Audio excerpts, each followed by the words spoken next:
Dan sebelum bisa memberi ruang fisik, orang tuh harus bisa memberi ruang dalam dirinya sendiri, di hati dan di pikirannya gitu ya. Memberi ruang kepada orang lain untuk berada dalam diri kita. Sekarang gitu. tuh ya, apa ada kecenderungan bahwa berubah itu dilakukan dengan cara kognitif, hanya dengan cara kognitif tadi gitu Pak ya, mungkin tadi. Bahwa kadang kita terlalu yang tadi simple malah dibuat ruwet gitu ya. Bahwa yang kompleks juga sebenarnya apa tadi Pak bisa dibuat simple. Gimana tadi? Ya, yang kompleks jangan serta-merta disimplify, disederhanakan. Yang sederhana juga jangan dibuat ruwet gitu loh.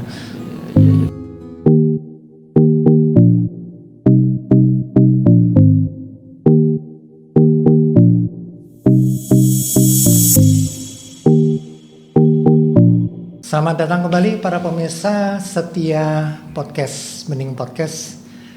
Kembali ketemu saya Eka di Ngobrolin Transdisiplin. Kali ini saya masih ditemani oleh sahabat baik saya, Dede. Halo Pak Eka. Halo Dede. Kita ketemu lagi Pak Eka. Iya. Masih sehat Pak? Masih. Dede masih sehat? Alhamdulillah masih dong. Oke, sip. Gimana Pak Eka? Iya, episode kita yang kemarin kayaknya rada-rada berbau berat ya ujung-ujungnya ya. Itu memang berat sih Pak ya bagi saya ya. Tapi kayaknya Pak Eka ringan sekali ya. Oh gitu, ya. terima kasih. Luar biasa. Ya, kan gimana ya, memang berat tapi pada titik tertentu kita harus membuat itu ringan ya kalau untuk bisa menguasai kan. Kalau kita merasa berat-berat mulu, kapan majunya gitu ya kan? Betul. Ya. Nah, dari podcast kemarin kira-kira Dede gimana? Masih mau bicara tentang itu, willingness to trust? Kayaknya menarik ya Pak ya untuk willingness to trust. Saya ingin tahu lebih dalam nih ke Pak Eka nih kayaknya willingness to trust. Karena kan sebelumnya tuh saya kaitkan dengan tata kelola pemerintahan dan itu penerapannya seperti apa. Jadi kalau penggunaan konsep willingness to trust nih gimana tuh Pak Eka? Ya, oke. Makasih deh atas pertanyaannya. Jadi saya hostnya ya, berasa saya host. Nggak apa-apa lah, karena namanya kan kita ngobrol. Saya kan, diundang di sini untuk saya bertanya kayaknya. Ya Pak Eka. betul. Makanya terima kasih atas pertanyaannya. Oh iya. Jadi tapi sebelum menjawab hal itu ya, aku ingin refresh aja ya. Jadi yang kemarin kita bicarakan itu kan dalam perencanaan ya. Iya. Dan kita udah sepakati yang namanya merencanakan suatu wilayah lahan karena multi pihak itu, karena multi pihak tuh makanya jadi kompleks kan. Betul. Semua mungkin cenderung mengatakan yang my interest is our mutual interest gitu kan. Padahal belum tentu. Belum tentu ya. Karena perlu memberi ruang dulu pada yang lainnya ya. Iya. Ketemu visinya dulu di situ ya. Nah, gitu Pak. Ya, terima kasih. Dan sebelum bisa memberi ruang fisik, orang tuh harus bisa memberi ruang dalam dirinya sendiri, di hati dan di pikirannya gitu ya. Memberi ruang kepada orang lain untuk berada dalam diri kita gitu kan ya. Itu yang kita omongin ya. Betul. Nah, di sisi lain kita kan Dede ya udah bicara tentang tata kelola dan segala macamnya. Yang bilang oke, aku bilang itu juga penting ya, tapi itu lebih bersifat mekanistik. Ya. Nah, mekanistik ini harus dimaknai dengan suatu penjiwaan, soul banget gitu loh, CTSS gitu. Soul banget. Rosol gitu ya. Nah, jadi yang kita bicarakan itu kan sekarang bagaimana memberikan jiwa atau rasa kepada hal yang mekanistik itu kan. Dalam semua hal gitu Pak. Aku pikir itu berlaku umum ya untuk semua hal ya. Oke. Ya. Pemberian jiwa terhadap semua hal yang mekanistik. Iya. Sebenarnya memberikan suatu ruang dalam diri kita secara pikiran dan secara perasaan kognitif dan afektif. Itu sebenarnya bukan suatu hal yang baru kan. Iya. Mau bukti? Gimana? Ketika Dede masih kecil, nangis terus, bisa bayi nangis dulu, ngengek doang ya kan.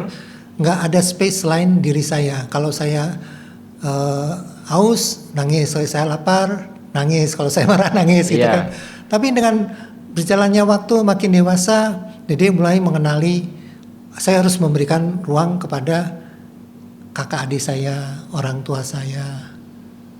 Kemudian berjalan, bersosialisasi, memberikan ruang untuk teman-temannya, mau di kuliah, mau di rumah. Kemudian yang paling puncak adalah mencari pasangan. Itu kan juga memberikan ruang dalam diri kita. Artinya kalau dengan memberi ruang, responnya jadi nggak nangis terus ya sampai bisa merespon yang lain setelah mengenali dirinya sendiri ya. Iya. Kalau waktu bayi emang dibatasi oleh kondisi fisik ya, dan mungkin kita juga belum, tapi itu secara alamiah kan memang berkembang sehingga kita bisa memberikan respon kan ya. Iya. Oke. Nah, aku ngomong gini tuh supaya orang tuh jangan mikir namanya sulit lah memberikan ruang di dalam diri kita untuk orang lain. Padahal itu suatu hal yang alamiah gitu loh. Sesuatu hal yang alamiah. Yang wajar lah gitu loh. Cuma ketika kita merasa ini punya saya, nah itulah kita mulai menutup ruang dalam diri kita untuk orang-orang lain. Nah itu yang ada kalanya memang seperti itu, tapi ada kalanya kita harus tinjau lagi gitu loh. Nah kapan nih taunya?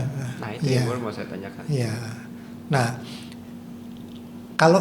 kalau kita bisa istilahnya membuka ya, membagi-bagilah ya, itu saya terjemahkan dalam willingness to trust tuh awalnya di situ gitu ya. Oke. Ya. Jadi kita harus tahu dulu ya, walaupun kapan kita punya batasan bahwa ini saya yang paling benar gitu, ini yang benar gitu. Karena kita juga perlu meninjau ulang bahwa apa yang kita anggap benar, apa yang kita batasi itu sebenarnya harus kita kasih ruang gitu Pak ya. Iya. Cuma kapannya itu loh, kondisi-kondisi seperti apa. Iya benar ya.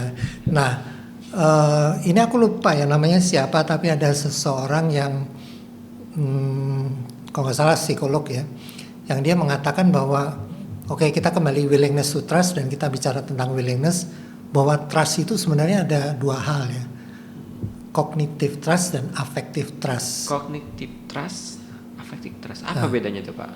Kognitif berarti yang dipicu oleh hal-hal yang rasional, logis.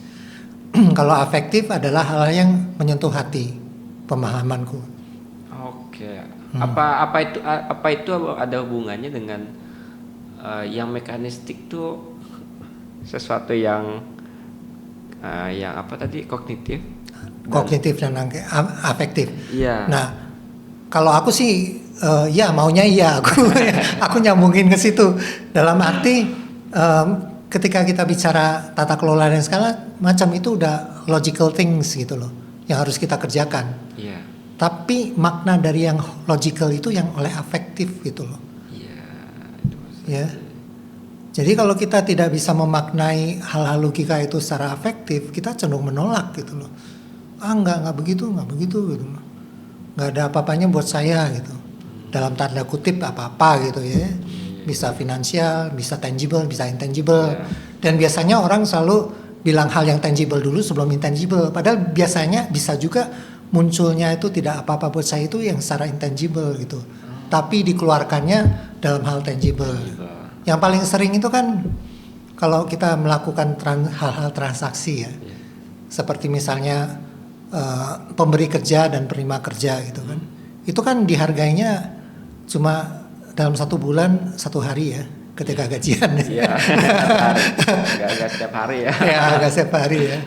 Dan itulah yang menjadi suatu hal yang punya dua sisi ya. Sisi yang satu adalah itu sebagai apresiasi, tapi bisa juga bukan apresiasi karena dia merasa hal yang lain kan, merasa kurang, merasa ini. Ya, jadi namanya gaji dalam tiap bulan tuh, perasaan terhadap gaji itu kan bisa kadang cukup, kadang kurang, atau lebih banyak kurangnya daripada cukup. Ya, tapi maksudku itu adalah itu hal yang secara tangible, fix, tapi feeling terhadap itu tuh bisa naik turun gitu loh. Iya. Ya kan? Makanya mengukur yang feelingnya itu yang mungkin yang sulit kali Pak ya. Yes, makanya harus dimulai dari diri sendiri gitu. Dimulai dari diri sendiri yang nah ini aku kembali mengutip teori system thinking ya. Nah kalau system thinking itu kemarin kan kita juga udah bicara ya tentang bahwa kita harus personal mastery, mengerjakan sesuatu yang kita sukai.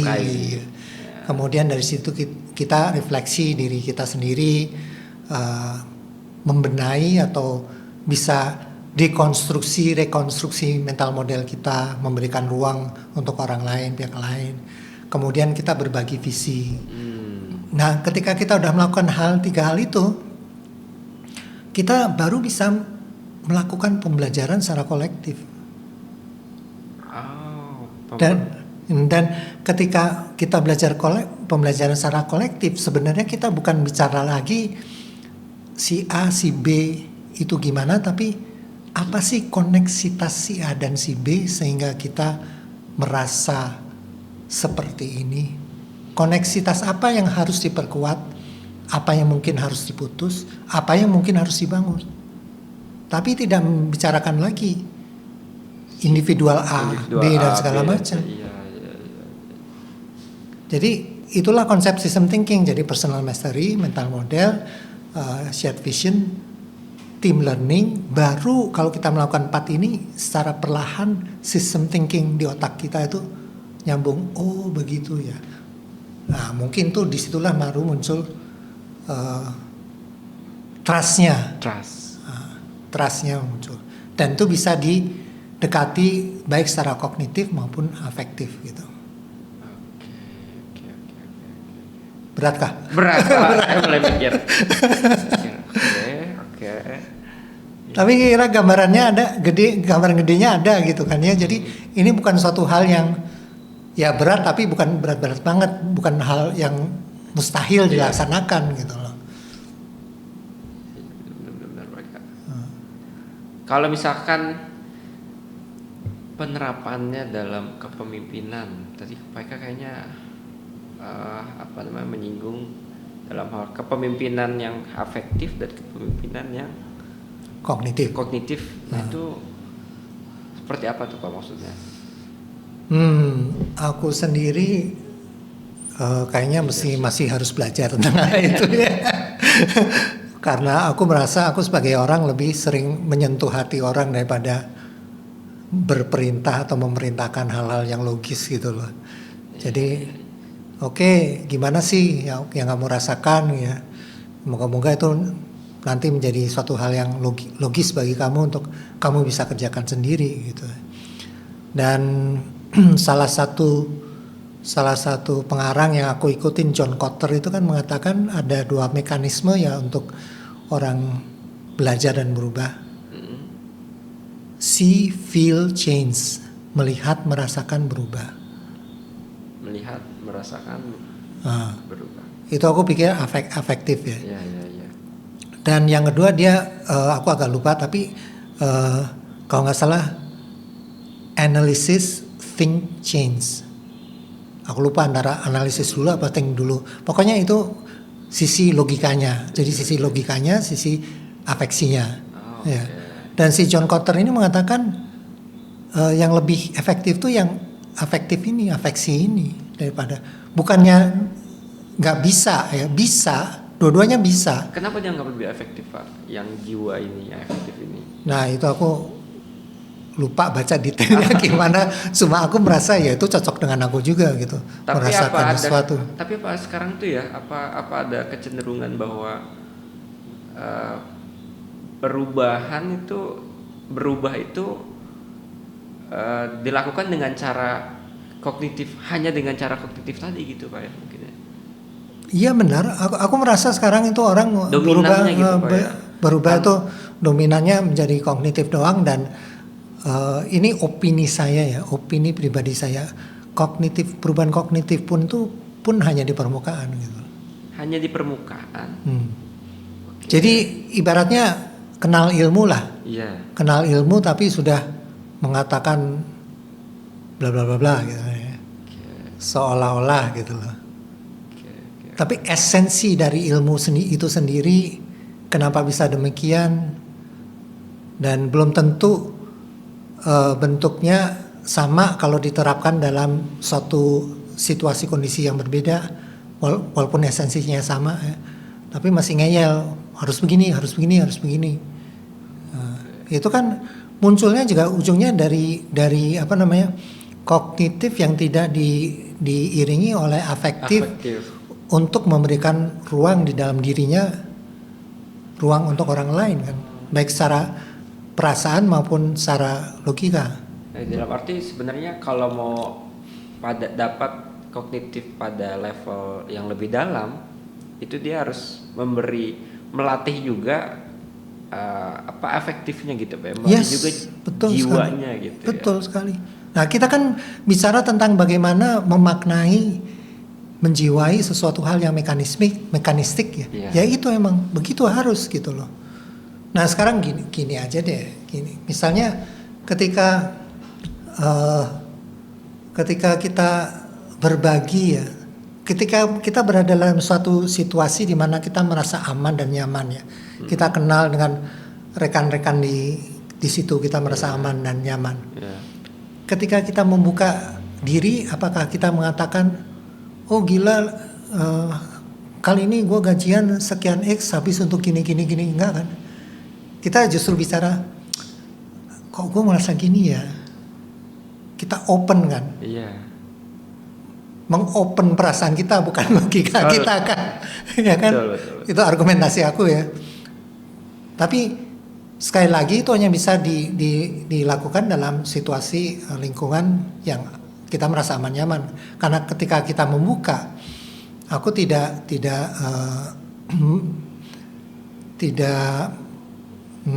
menyangkal bahwa itu juga membuat kita rentan terhadap serangan.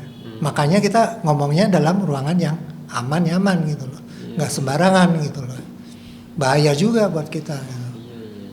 Itu yang harus kita pikirkan. Apa saya sempat pikiran di barusan Pak, kalau mekanistik, apakah itu artinya berarti transdisiplin itu mencoba untuk menutupi bahwa yang selama ini dicoba diselesaikan dengan cara mekanistik tadi, nah dengan adanya transdisiplin maka bawa juga yang soulnya itu loh Pak.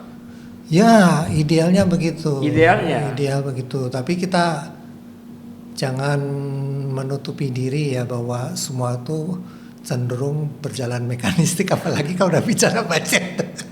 Bicara apa? Bicara budget. Budget turun kapan, selesai kapan dan segala macam yang dibudgetkan itu kan mungkin hal-hal yang seolah-olah udah fix gini dan bisa terjadi dalam kurun waktu itu. Ya. Aku jadi ingat nih. Ibaratnya perbedaan antara kata mencetak dan melahirkan. Kalau kita ngambil manusia ya, melahirkan pasti 9 bulan kan, pasti. Tapi dalam melahirkan tuh prosesnya kompleks loh. Betul. Tapi waktunya bisa fix ya, itulah kehebatan alam ini, kehebatan yang maha kuasa gitu. Nah kalau mencetak beda, kalau mencetak kan ya kayak mencetak agar-agar gitu ya, ceplek-ceplek, itu juga waktunya fix, tapi prosesnya beda gitu, nggak kompleks, simple. Ya. Nah itu yang suka dicampur adukan gitu loh menurut aku. Seolah-olah dengan waktu fix ini semua hal yang kompleks itu bisa terjadi gitu, padahal nggak demikian. Yang namanya kompleks itu tidak bisa difikskan dengan waktu seperti melahirkan gitu ya. Tapi proses di dalamnya itu gimana ya. Nah itu yang harus dikuasai gitu loh. Kalau itu nggak dikuasai ya kayak nyetak agar-agar aja gitu, cepluk selesai gitu, mekanistik banget gitu. Iya. Jadi tantangan yang dihadapi oleh dengan cara yang mekanistik itu salah satunya ya, karena kita ngobrolin transdisiplin Pak ya, ngobrolin TD ini ya, maka transdisiplin hadir ya, mencoba hadir untuk ini. Makanya kita dari tadi ngomongin willingness to trust gitu. Iya benar. Oh arahnya ke sana. Iya. Jadi hal yang kompleks jangan serta-merta disimpelkan, dan sebaliknya yang simple jangan dibuat ruwet gitu. Iya benar setuju. Ya kan? Oke. Saya paham. Saya dari obrolan tadi saya jadi paham bahwa betapa pentingnya apa tadi afektif tadi, bahwa kita juga dalam menyelesaikan dan dalam melihat satu fenomena, ada satu masalah itu nggak semuanya harus selesai dengan cara yang teknis mekanistik tadi gitu. Bahwa kadang kita terlalu yang tadi simple malah dibuat ruwet gitu ya.